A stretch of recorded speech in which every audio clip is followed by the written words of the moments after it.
Iran যুদ্ধ যখন নতুন দিকে মোড় নিয়েছে, তখন ট্রাম্প আবারও বিভ্রান্তিকর বক্তব্য দিতে শুরু করেছে।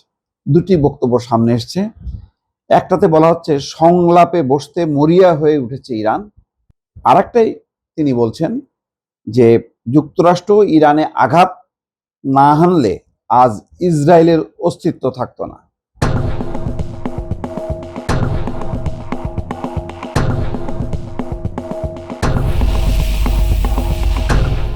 তো প্রথম কথাটা, ইরান বর্তমানে মার্কিন যুক্তরাষ্ট্রের সঙ্গে আলোচনায় বসতে চরম ব্যাকুল হয়ে পড়েছে বলে দাবি ডোনাল্ড ট্রাম্পের।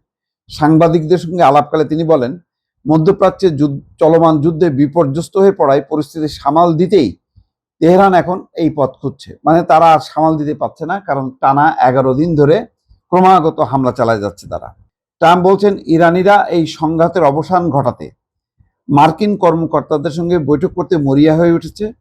এর প্রধান কারণ হিসেবে তিনি উল্লেখ করেন যে বর্তমান পরিস্থিতিতে ইরান মারাত্মকভাবে ক্ষতিগ্রস্ত এবং দুর্বল হয়ে পড়েছে। তবে ইরানের এই আগ্রহকে এখনই গুরুত্ব দিতে নারাজ ট্রাম্প। তিনি বলছেন, যতক্ষণ না পর্যন্ত অর্থপূর্ণ এবং ফলপ্রসূ কোনো আলোচনার জন্য আনুষ্ঠানিক প্রস্তুত হচ্ছে, ততক্ষণ পর্যন্ত যুক্তরাষ্ট্রের পক্ষ থেকে এতে সাড়া দেওয়ার আগ্রহ নেই। এই যে টোটাল কথাটার কোনো বাস্তবতা নেই, এই কারণে যে তেহরান কি বলছে যে আমরা বসবো, এটা সব কিছুই হচ্ছে ট্রাম্পের নিজের বানানো।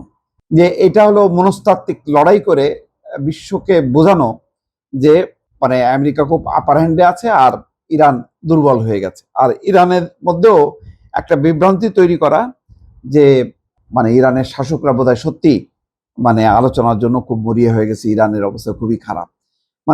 নানা রকম খেলাধুলা করে এই পর্যন্ত কিন্তু তার কোনো রেজাল্ট ট্রাম্প পায়নি। আবার আরেক বক্তব্যে তিনি বলতেছেন যে যুক্তরাষ্ট্র ইরানে আঘাত না হানলে আজ ইসরায়েলের অস্তিত্ব থাকতো না। সেটা কেন? বলছেন যে যুক্তরাষ্ট্র যদি সময় মতো পদক্ষেপ না নিত, ইরানে হামলা না চালাতো, আজ ইসরায়েল বলে কোনো দেশের অস্তিত্ব থাকতো না। এটা দাবি তার। সাংবাদিকদের সঙ্গে ওই আলাপে তিনি এই কথাও বলছেন। ট্রাম্প বলছেন, সাবেক প্রেসিডেন্ট বারাক ওবামার আমলের ইরানের সঙ্গে স্বাক্ষরিত পারমাণবিক চুক্তিটি তিনি বাতিল না করলে বহু বছর আগেই ইরান পারমাণবিক অস্ত্রের অধিকারী হতো। সে পারমাণবিক অস্ত্রের মালিক হয়ে যেত যদি বারাক ওবামার সাথে যে ধরনের চুক্তি হয়েছিল সেই চুক্তির কারণে। ফলে তেহরান পারমাণবিক ক্ষমতাধর একটা দেশে পরিণত হতো, এবং সেটা যদি হতো তাহলে পৃথিবীর মানচিত্র থেকে ইসরায়েলকে মুছে ফেলতো তারা। তার পারমাণবিক বোমা ফেলতো ইসরায়েলে এবং ইসরায়েল ধ্বংস হয়ে যেত। তো এই হচ্ছে অবস্থা। এখন যতটুক পারে মুখে মুখে যুদ্ধ চালায় যাচ্ছে ট্রাম্প, এবং এটা ঠিক যে ইরানের যেমন ক্ষতি হচ্ছে, তেমন ট্রাম্পেরও কিন্তু কোনো জনপ্রিয়তা এতে বাড়ছে না। যে না, এই যুদ্ধের মধ্য দিয়ে সবাই বাহবা দিচ্ছে যে ট্রাম্প একটা খুব ভালো কাজ করতেছে, তা না। বরং সর্বশেষ অবস্থা হলো এই, তার হাজার হাজার কোটি টাকা ব্যয় হয়ে গেছে এবং ব্যয় হচ্ছে। এই ব্যয়বহুল যুদ্ধ চালানোর জন্য তিনি আবার কংগ্রেসের কাছে বলতেছে যে আরো টাকা লাগবে, প্রায় 9,000 কোটি মার্কিন ডলার দাবি করছে। এবং এটা নিয়ে এখন কংগ্রেস তাকে চেপে ধরবে, কারণ রিপাবলিকানরা, ডেমোক্রেটরা তারা কোনোভাবেই এই যুদ্ধের অর্থ খুঁজে পাচ্ছে না।